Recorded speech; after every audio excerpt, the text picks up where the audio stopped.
Andrew and I are packed and ready to head off and tackle Wainwright's Walk from coast to coast. The train is heading for St Bees in Cumbria from where we are to start, to finish in the Yorkshire seaside resort of Robin Hood's Bay.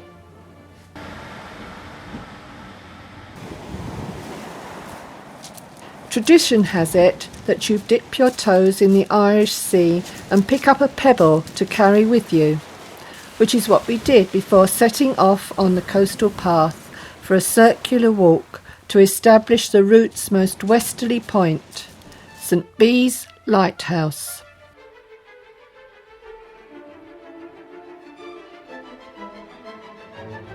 Wainwright devised this walk to take in the high ground of 3 national parks: the Lake District, the Yorkshire Dales and the North York Moors.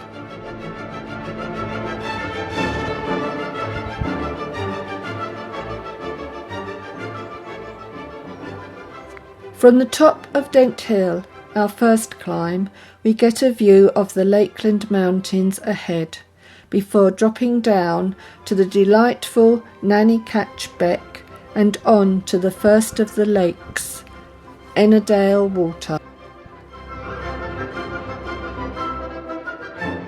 The Lake District is perhaps the UK's premier hiking area, and for a good reason. It's challenging, remote and truly wonderful. And it is only on foot that you can reach such delights as Grisdale Tarn and the lovely Angle Tarn nestling in their own secret basins.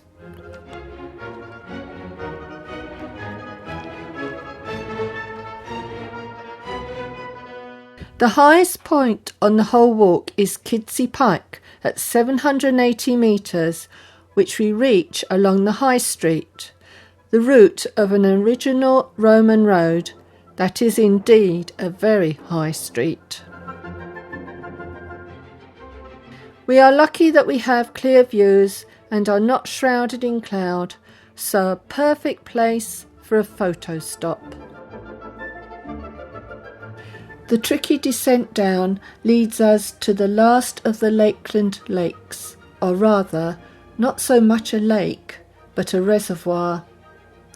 The village of Mardale was flooded, creating hawse water to provide drinking water to the Manchester area. The landscape changes as we leave the Lake District behind for a night at the Crown and Mitre in Bampton Grange.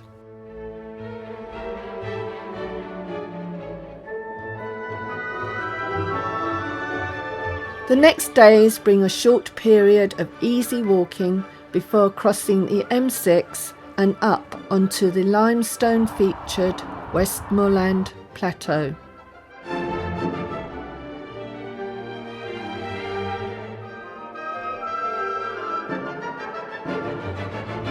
There are others, all individually making the same journey, and from time to time we bump into them and enjoy their company for a short way.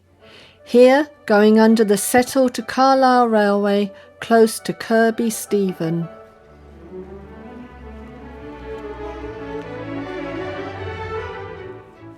Leaving the Eden Valley behind, we are now nearly halfway, and 9 Standers Rig looms into view on the top of Hartley Fell. These mysterious man-made stone cones of unknown origin mark central England's watershed. From now on, the rivers and streams will be flowing with us towards the east coast. We've been walking for 9 days in reasonable weather, but when we woke on our 10th morning in Keld, in Swaledale, we were greeted with it snowing. This is also the point where our west-east route crosses the Pennine Way, a popular walking trail that runs up the spine of England. The glaciated valley of Swaledale was once a thriving lead mining area, and whilst the valley ultimately leads us to Richmond, we took a short detour off the path to visit a derelict mining village. What lives must have been lived here? What hardships did they endure? Lead had been mined since Roman times in this harsh but beautiful landscape. But it was in the 18th and 19th centuries, as Britain industrialised, that it supported its largest communities.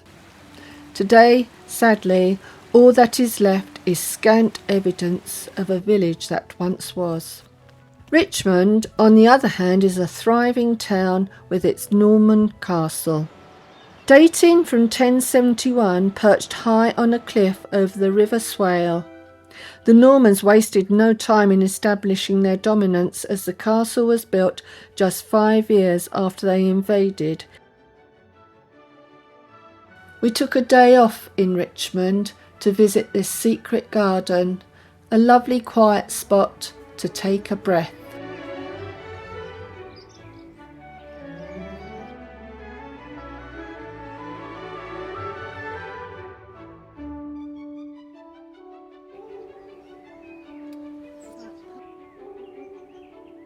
But it's spring, so it's not just the cultivated surroundings of a cottage garden where we can enjoy the flora, as, once more, back on the path, we pass orchids, marsh marigolds, wood anemones, wild pansies and cuckoo flower. Every walk we have undertaken has its highlight. On this occasion it came on the 14th day. The forecast was poor, cold at 3 degrees, a strong easterly wind straight into our faces, and very, very wet. It was also our longest day at 19.5 miles across the North York Moors, and we had 5 peaks to scale.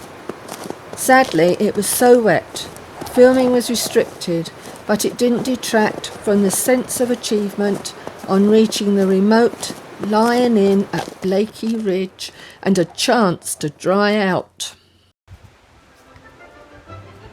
The next day was much calmer as we descended into the Eskdale Valley. And Gromont, well known as the home of the North York Moors Railway that runs between Whitby and Pickering.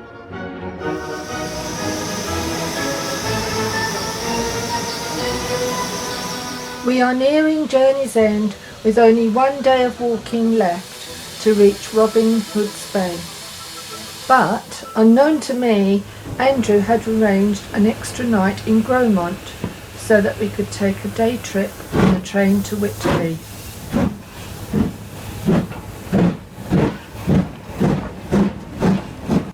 And visit the Gothic ruin of Whitby Abbey, the site that inspired the frightening tale of Dracula.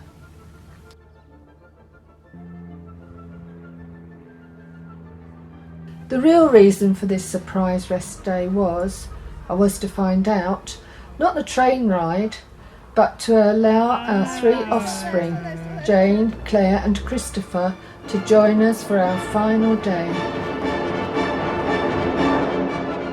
and share in the triumph of our epic 200-mile coast-to-coast walk.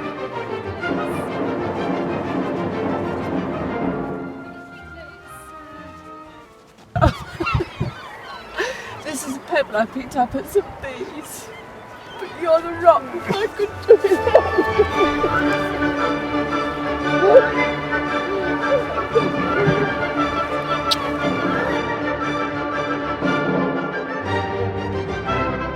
All that was left now was to cast the pebbles we had picked up on the beach at St Bees into the North Sea and head for home.